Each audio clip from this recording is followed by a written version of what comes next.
कभी कभार मुझे याद है पिछले सत्र में हमारी बहुत मजाक उड़ाई गई। मैं नहीं जानता हूं इस प्रकार का भाषा का प्रयोग जो कर रहे थे उचित होता था। यहां तक कह दिया कि आपको वीजा दे रहे हैं पार्लियामेंट में आने का। इस प्रकार का प्रयोग करने वाले लोगों को मैं और तो कुछ कहता नहीं हूं, लेकिन मैं इतना कहता हूं, अंतर्राष्ट्रीय स्थानों पर कुछ काम निर्धारित होते हैं जिसको करने पड़ते हैं।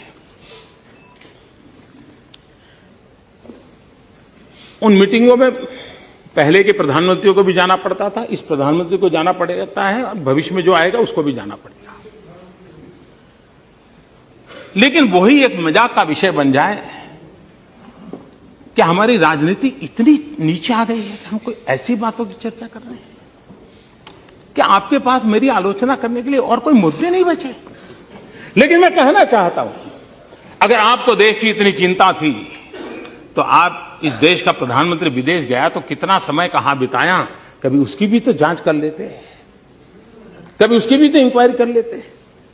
मैं आज कहना चाहता हूं जी, मैं जापान गया तो जापान मेरे कार्यक्रम में मैंने एक कार्यक्रम क्या जोड़ा, मैं वहां एक नोबेल लॉरिएट साइंटिस्ट याकामाहा को मिलने गया। क्यों?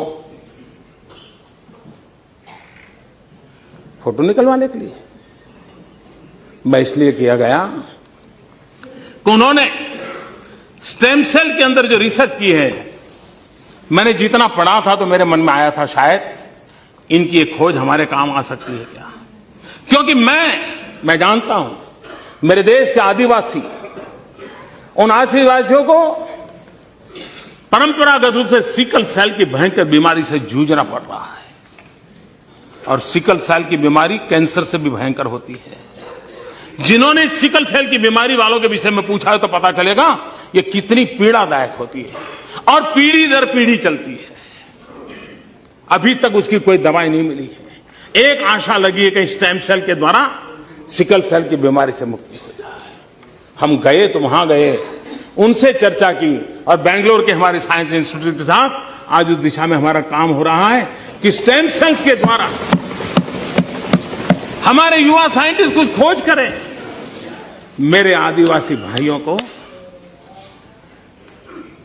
पीढ़ी दर पीढ़ी जो परेशानियों से जिंदगी गुजारनी पड़ती है उससे वो बाहर आए। हम ऑस्ट्रेलिया गए, G20 समिट में गए। हम कहां गए?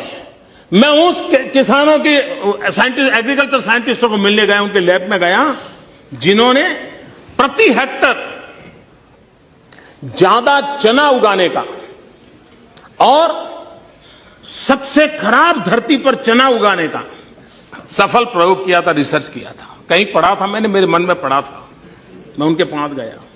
हमारे देश को पल्सिस में हम बहुत पीछे हैं। देश को पल्सिस की जरूरत है। गरीब आदमी को न्यूट्रिशन फूड के लिए प्रोटीन जरूरत है। हमारे देश के गरीब को प्रोटीन मिलता है दाल में से, पल्सिस में से मिलता है।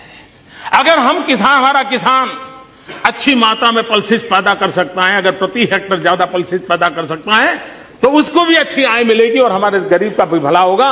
और इसलिए मैं उन साइंटिस्ट के पास जाकर के घंटे बिताए समझने के लिए कि बताइए मेरे देश के किसानों को ज्यादा पल्सिस पैदा करने के लिए क्या रास्ता हो सकता है, ज्यादा चना पैदा करने के लिए क्या रास्ता हो सकता है, हरड़ अरहर पैदा करने के लिए क्या रास्ता हो सकता है, उसके लिए मैंने समय बिताया। मैं एक और साइंटिस्ट के पास गया, इस बात के लिए गया मिलने के लिए कि उन्होंने केले में कुछ नई खोज की थी। मैं समझना चाहता, मुझे पूरा पता नहीं था, तो मैं ऐसे ही चला गया उनके पास, उनके साथ बैठा, उनकी लैब देखी, उनके प्रयोग देखे।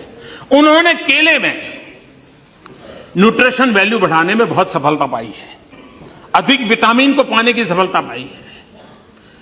केला ये अमीरों का फल नहीं है मेरे भाइयों बहनों, केला एक गरीब से गरीब का फल हो।